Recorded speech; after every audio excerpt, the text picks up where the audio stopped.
Hello guys, welcome back to my channel. Guys, आज मैं NMDC का एनालिसिस लाया हूँ एक बार फिर। जैसे कि मैंने अपने रिसेंट के वीडियोज़ में बताया था कि आपको कि मार्केट एक ट्रेंड लाइन के बीच में घूम रहा है और वो ट्रेंड लाइन बहुत स्ट्रॉन्ग है। तो वो ट्रेंड लाइन के अंदर ही मार्केट सपोर्ट ले रहा है, रेजिस्टेंस ले रहा है, और ऐसा ही सेम हुआ गाइज़। जैसे कि मैंने अपने पिछले वीडियोज़ में आपको, अगर आपने देखा होगा तो मैंने बताया था कि ये जो ट्रेंड लाइन बनाया है मैंने, वो ट्रेंड लाइन के बीच में मार्केट ऊपर सपोर्ट ले रहा है और नीचे फिर ऊपर रेजिस्टेंस ले रहा है, फिर नीचे सपोर्ट लेके फिर ऊपर बाउंस बैक कर रहा है।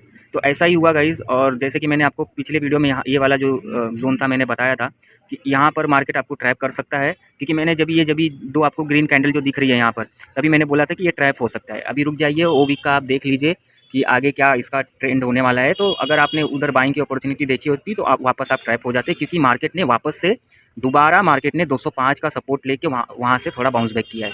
लेकिन गाइज़ मैं बोलूँगा एनएमडीसी बहुत ही वीक लग रहा है। मतलब अभी आप देखोगे तो रिसेंटली एनएमडीसी 225 जाके आया है, ठीक है। मतलब अभी 16 तारीख की बात है, एनएमडीसी 225 टच करके फिर वहाँ से वापस से 205 पे आना, इट शोज़ कि ये इसका जो बाइंग का जो बायर्स है इसके अंदर, इस एनएमडीसी में, वहाँ पर उनका वीकनेस दिखा रहा है। मतलब बायर्स स्ट्रॉन्ग नहीं है, सेलर्स स्ट्रॉन्ग है। सेलर्स लोग जब भी चाह रहे हैं अपने हिसाब से पुल बैक कर रहे हैं एनएमडीसी के स्टॉक में। तो गाइज़ मैंने आपको बोला भी था कि ये ट्रेंड, अगर आपको बाइंग की अपॉर्चुनिटी देखनी भी है तो ये ट्रेंड लाइन को ब्रेक करने दो। जो मैंने ट्रेंड लाइन खींचा है, इसको ब्रेक करने दो और सस्टेन करने दो वहाँ पर। उसके बाद ही आप बाइंग की अपॉर्चुनिटी देख सकते हो। जिसने भी अगर वो वीडियोज़ नहीं देखा होगा या खुद से एनालाइज़ करके ट्रेड नहीं लिया होगा, बाइंग में कूद गया रहेगा, तो डेफिनेटली अभी लॉस में होगा, क्योंकि 225 से मार्केट उन्हें तो लगा होगा कि अरे यार अभी तो 220 भी क्रॉस हो गया है, अब तो इतना नीचे गिर गया तो अब तो क्या ही गिरेगा। लेकिन गाइज़ अगर आपने 225 पे ले लिया तो एक बार आप और टॉप पे लेके फंस गए हो, क्योंकि अगर आपने 205 पे खरीदा होता तो आपका बेनिफिट होता। लेकिन आप 225 पे अगर लेके फंसे हो तो फिर तो ये मतलब एक ट्रैप वाली ही बात है, आप ट्रैप में इनके फंस गए हो। क्योंकि मैंने आपको, आप मेरे पिछले वीडियो पे जाके देख लो, मैंने एनएमडीसी का क्लियरली मैंने आपको सपोर्ट, रेजिस्टेंस, ट्रेंड लाइन और उसका कहाँ से कहाँ मतलब जा सकता है वो मैंने क्लियरली एक्सप्लेन किया हुआ था। और मार्केट वही कर रहा है एग्जैक्टली।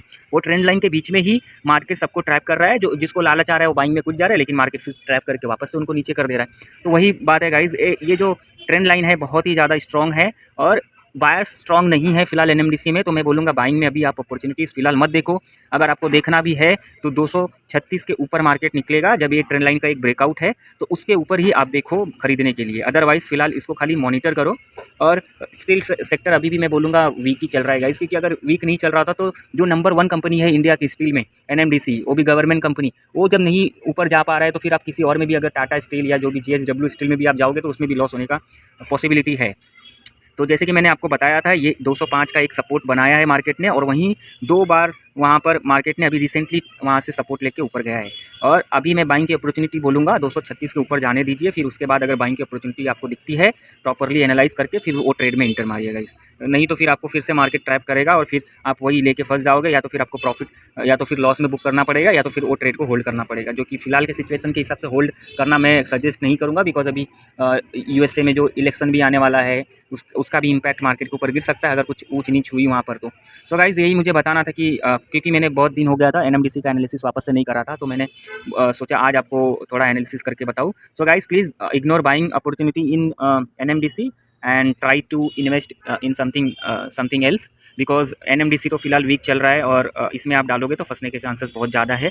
लेकिन एक बात बोलूँगा कि अगर आपको रिस्क लेना है तो 205 के आसपास आप लेके रिस्क ले सकते हो, क्योंकि मार्केट वहाँ से बाउंस बैक कर रहा है। मतलब वहाँ पर बायर्स अलाउ नहीं कर रहे सेलर्स को वहाँ से नीचे गिरने के लिए। तो मतलब देखा जाए तो इधर 50-50 चांसेस है, क्योंकि ये ट्रैप भी हो सकता है ऐसे ऐसे ऊपर ऊपर ऐसे ट्रेंड लाइन बनाने से एक बार मार्केट ज़्यादा करेक्ट कर जाए, और जो इसका दूसरा सपोर्ट है नीचे एकदम 190, वो भी टेस्ट हो सकता है। तो अगर आपको अगर रिस्क लेना है तो फिर छोटे कैपिटल से लीजिए, लेकिन मैं अभी बोलूँगा कि आप अवॉइड करिए। लेकिन जिसके पास कैपिटल है, अगर वो रिस्क लेना चाहता है, क्योंकि 205 से मार्केट नीचे गिर नहीं रहा है, वहाँ से बाउंस बैक कर रहा है, तो आप एक बार देख लीजिए। क्योंकि जब जिस दिन 205 वापस से टेस्ट किया था, वहाँ से 214 वापस से क्लोजिंग हुआ था।